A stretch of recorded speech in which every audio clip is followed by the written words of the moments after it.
and now it's my honor to introduce our one and only Susan Caldwell. Susan is our marketing director, and she's, oh, okay. Now tell yours. Thank you so much, E. What a pleasure it is to be here.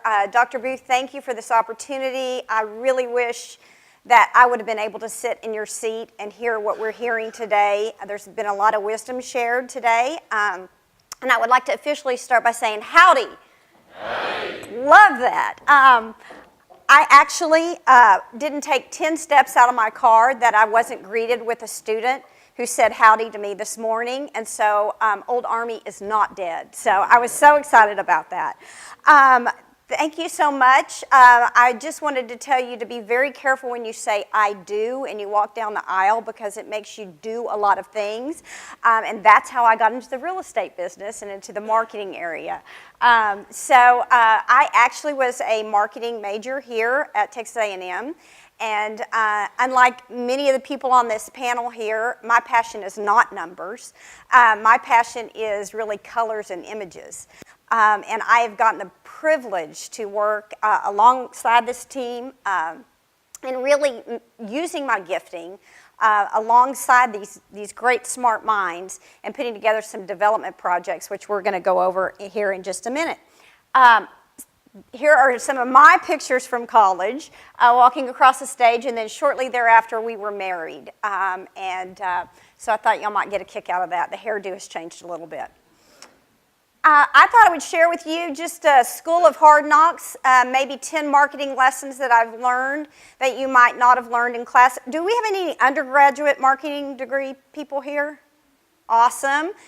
Have any of you taken marketing classes as your electives? You need to take more marketing classes. You're going to need them.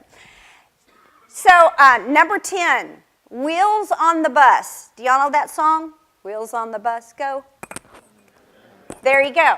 So that's kind of what marketing is. You just keep telling the message over and over and over. And when you do that, you have to use all kinds of different segments to do that. I kind of like to think of it as spokes on a wheel. You have to use research, promotion, social media, PR, advertising. You have to use the whole thing. You can't just use one spoke. And I like to think about marketing really nothing more than driving over a bridge, just connecting producers with consumers. And it's really great fun to do that. Number 9, Alpha and Omega. So marketing, we're really lucky to work at Caldwell with the development team. They bring us in at the very beginning of a project, really just at the thought process of a project. And we help them with market research, focus groups, panels, to really determine what is it that we're going to build. And from that, we determine what is going to be our unique selling proposition. And we develop a whole marketing strategy that evolves over the life of the project. Marketing people don't always think in budgets, but just as there's a development budget, there also needs to be a marketing budget. And sometimes the development people don't really realize that marketing needs a budget. Like, they want all of this stuff to happen. They want billboards, they want social media, but they don't want to pay for it. And so a big part of that is for you guys to realize that marketing is really an investment and not to look at it as an expense. And it's for you, Ronnie. And Peter. You know those meetings they talked about that kind of get exciting? It's when I come up with these really great ideas that cost a lot of money. I will also say that the budgets take a lot of heavy lifting at the beginning of a project. That's really where we spend the most of our money, and as the project evolves, we have to spend less and less because our customers become our testimonies. And I also wanted to mention to you another lesson that I've learned over the years is it's not really just the consumer that we need to market to. There are lots of people out there taking our message to the marketplace. There may be chamber leaders, brokers, realtors, and you need to have money set aside to market to those people that will be sending out your message as well. Divide and conquer. So now you have this marketing strategy, you have this marketing budget, and now you have to execute it. Well, we have an internal team, but we also, just like the development team has to hire a lot of subcontractors, experts in different fields, we too have to hire experts in different fields. We hire social media people. Actually, we've hired our daughter to handle our social media. She's an expert in social media. We hire ad agencies to help us with graphics. We have copywriters, a whole plethora of subcontractors. And that was a little bit of a surprise coming in. I always thought just the marketing department handled it. But now really I think about the marketing department as really spinning wheels and spinning the platters and making sure that nothing falls. Details, details, details. That's why I love Dr. Booth's emails, because every detail for this event was covered, which I really appreciated.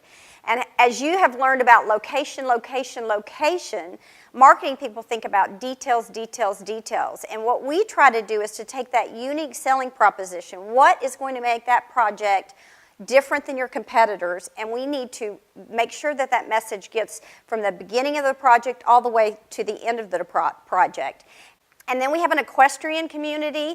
Many of you landscape architects are going to appreciate this. And it is all large lots, and the street names are named after horses and thoroughbreds. And so we wanted to have a beautiful horse in the center of our community, just as you drive in around the first roundabout. And we actually hired this artist that's standing in the back here, and we had her bring her horse, and we purchased it, and we landed in the middle of our community just to drive home that unique selling proposition even more. Lastly, marketing plus sales equals success. Now, you can do all the marketing you want, and you can push as many people as you want to a sales center, to sales teams, but if your sales team is not great, your marketing is a waste of money. So you need to value your salespeople and pay them well and take good care of them. And what I like to do is really go visit them one-on-one versus in a sales meeting. We hold regular sales meetings, but they don't always tell you exactly what's on their mind in a sales meeting. So it's great to really go out and visit the marketing team, or the sales team, and understand, because they're on the front lines and they're hearing what the customers are saying. And I've learned so many valuable lessons by doing that. One thing I want to tell you, a funny story, is we had a development called Spring Creek Ranch many years ago, and we were spending all this money doing marketing. We had just thrown a lot of money, and we could not understand why the sales were not reflecting the expense that we were spending on the marketing. So we started shopping at different times during the day, and lo and behold, the sales team was not showing up to work. And so we figured out that if you don't have a sales team, your marketing team is not going to be very effective. Measure and adjust. Boy, we do this a lot. How many of you have online banking? So how many of you balance your checkbook on a regular basis? Oh, good girl. So you probably pull up your account from time to time and look and see, oh, do I need to adjust my expenses, or maybe I need to see how I can make more income? Do you balance your checkbook that way? Yeah? So what we try to do is we measure and adjust. Social media works. Social media, I'm sure all of you guys have Facebook, Instagram, Snapchat, and that has really changed the world of marketing. Our complete budget has changed over the years, and paying attention to social media. And really, it used to be business-to-business marketing or business-to-consumer marketing. It's really changed. The scope has changed H to H, which is human to human. And I was visiting with our team, our marketing team in-house, and telling them about sort of the tips that I was going to cover. And one of the younger associates said, you really need to tell them why we do what we do, because it took me about a year to realize why you guys were so intense on details and quality and branding. Going around touching paper, like that flyer is not going out of our office with paper that's flimsy like that. And it's really because we work for a higher purpose. And I know you've heard that thread throughout, but that's really why we do what we do. And you guys are about to embark on the most important marketing project that you have ever done in your life, and that is branding yourself and marketing yourself, and get yourself a good job after graduation. So I just wanted to give you some ideas and tips just based on people who have tried to interview with us or that we've interviewed that you might find useful. One thing is find a creative way to get your resume in front of the decision maker. And that could be a variety of different ways. And I see Coach Slocum back there, and I'm going to steal his story. But he actually, when he got his job at Texas A&M, he actually brought his resume and sat on a couch. Got there at 6:30 in the morning, I think, before the office even opened when Coach Ballard got his job. And Coach Slocum sat on the couch. He didn't even go to the restroom or lunch. He sat there all day long hoping to get an interview. And he ended up getting an interview and got the job as a coach at Texas A&M, at assistant coach. And then, you know, the rest of the story, you'll hear it at lunch. Think of creative ways to. We had someone deliver a shoe with a resume and said, now that I have my foot in the door. Now, I'm not really recommending that, but there are creative ways. Use LinkedIn, use Twitter. I know that you should probably follow any executives or any industry leaders. You'll be able to really read between the lines when you see what they're tweeting. Maybe you can see that there's a job that you might be interested in.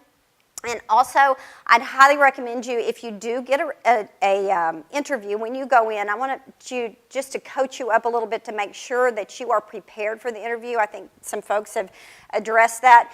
But I've interviewed people and they haven't even pulled up our website.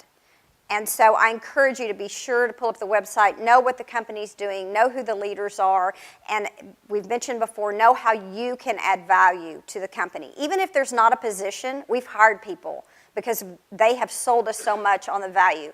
We had somebody call Fred just recently last week and said, I'm about to graduate and I'm interviewing firms of where I might want to work. Now that's a unique way to get an interview, but I thought it was pretty clever.